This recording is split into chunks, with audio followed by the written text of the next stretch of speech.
kuipa kodoo.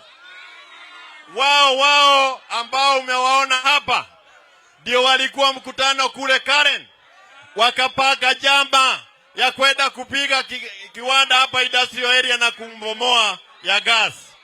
Wao vijana ndio walikuwa kwa mkutano tena,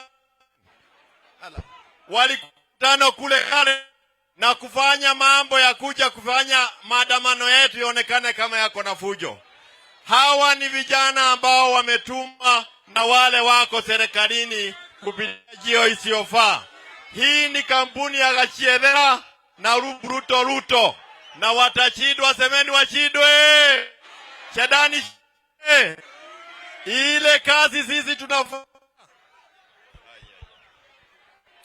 Ile kazi sisi tunafanya ni ya Mwenyezi Mungu, kumkomboa Mkenya kwa hali gumu ya maisha, kuhakikisha kwamba watoto wamerudi shule, kuhakikisha kwamba bei ya stima imekuja chini na yale mambo mengine ambayo tunasema. Na kama vile tunasema, angalieni, hii ni dhihirisho ya kwamba hatuwezi tukaenda kwa mazungumzo na hao watu. Lazima tuingie maandamano. Maandamano ndio wanaelewa hao watu. Hawa hawajui kitu kingine ni maandamano.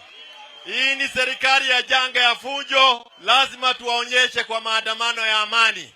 Na Wakenya wote na waomba, tokezea kwa maandamano. Kama huwezi kuja kule mkuru wa jenga na kule kujike, tokezea na sufuria yako goga kwa dirisha wakati tuko nje. Kenya mzima mpaka Ruto na Gachagua waende Sugoi. Halo, paka wapi?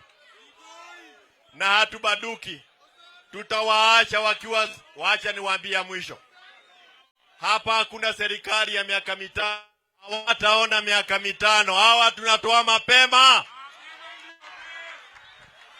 Sasa nataka niwaletee Wajakoya.